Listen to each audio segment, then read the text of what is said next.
Assalamualaikum warahmatullahi wabarakatuh. Waalaikumsalam. Perkenalkan, nama saya Mukti Utomo. NIM saya 230801900026. Saya di sini memenuhi tugas praktikum kewirausahaan yang diampu oleh Bapak dosen kita tercinta, beliau Bapak dosen Ridwan Prihantono MPD. Dan saya di sini akan mewawancarai seorang narasumber saya, seorang pengusaha lele yang telah berkecimpung selama 4 tahun, dan saya terhubung dengan beliau. Perkenalan, monggo Mas. Ya, perkenalkan, nama saya Mas Budiarto.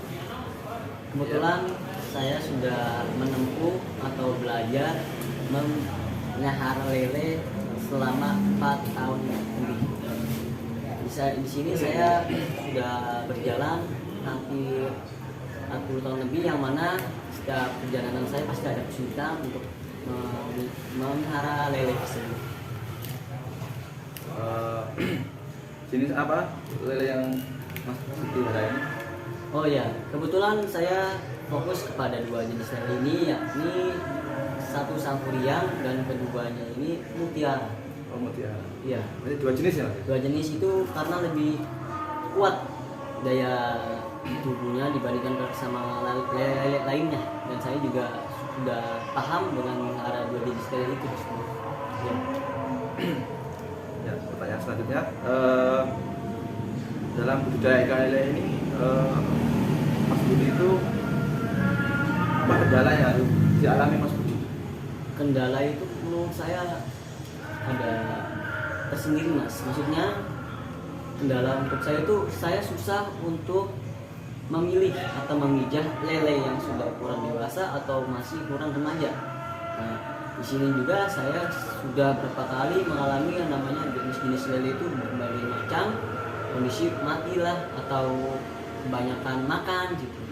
Jadi kita harus benar-benar merawat dan harus pintar memilih kondisi kita untuk mengasih makan lele tersebut. Dan sembarangan pula kita memberi makan lele waktu tersebut. Lele itu diberikan 3 kali sehari untuk ukuran 47 atau masih kecil.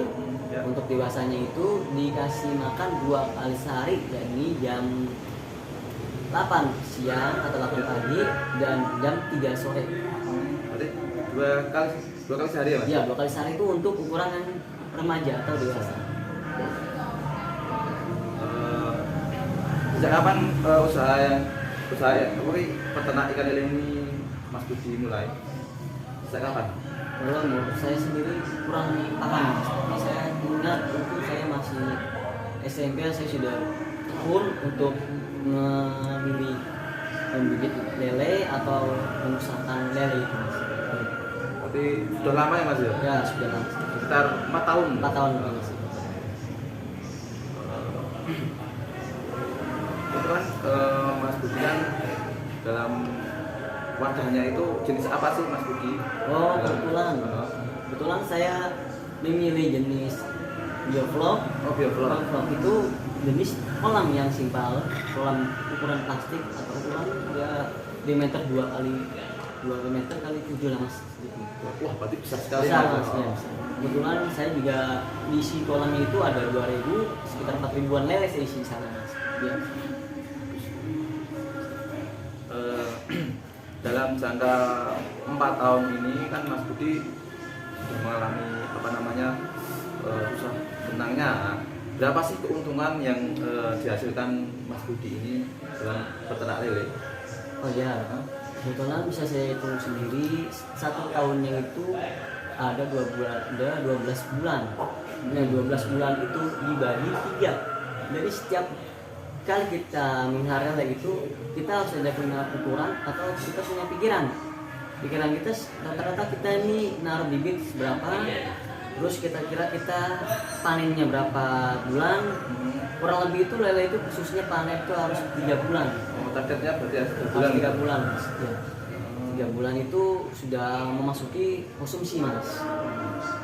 Ya saya bisa hitung lah, sudah bisa mencapai 2 juta atau kejutaan mas ya, mas.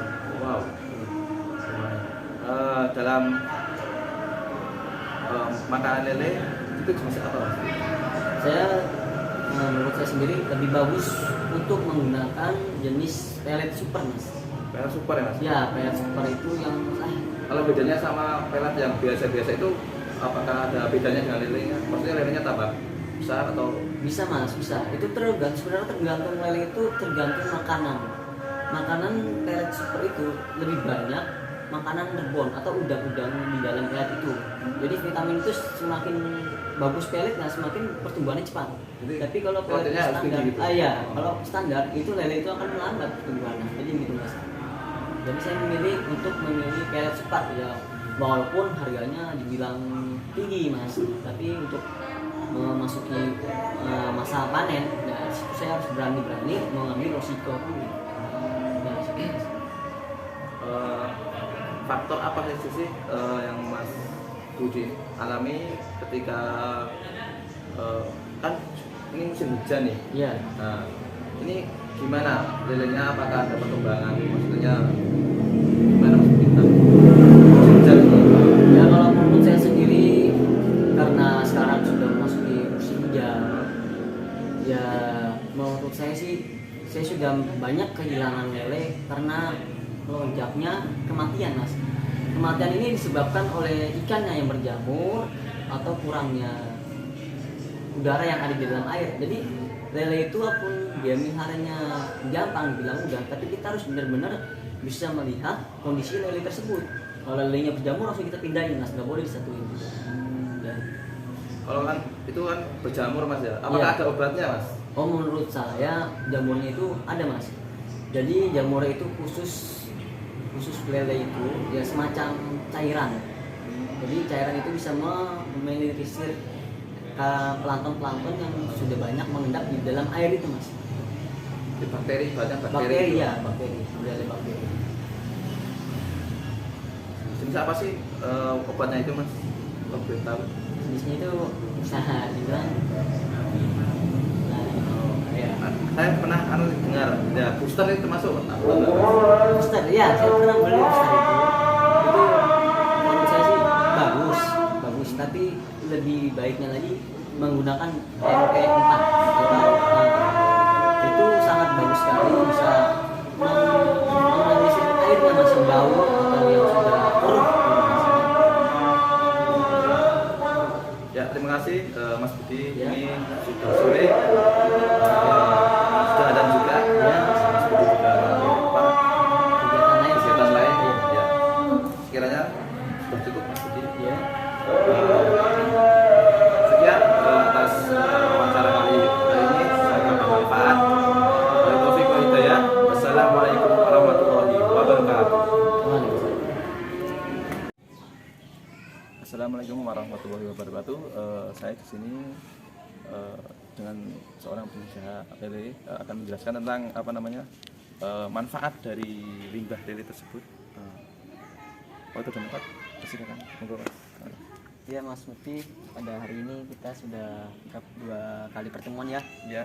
Yang kedua ini kita akan membahas tentang penggunaan air bekas kolam lele.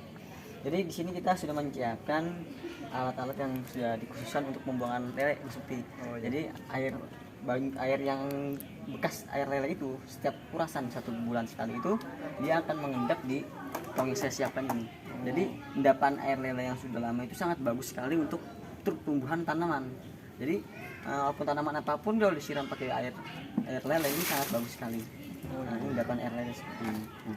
Walaupun agak keruh tapi emang vitamin buat tanaman tuh sangat bagus sekali. Ya, Terus ini sudah berapa hari di tong ini? ini bisa seminggu mas. Oh, itu seminggu. Ya, jadi ini untuk saya sendiri saya menggunakan tanaman kayak talas, kembang-kembangan untuk memanfaatkan air yang dibuang. Gitu mas. Terus ada penambahan kayak apa gitu nggak ada? Bagi saya sendiri sudah khusus bulan kemarin itu saya sudah menyiapkan namanya pembibitan kangkung, pembibitan bayam itu saya melakukan tanaman seperti tanaman bioflok gitu mas.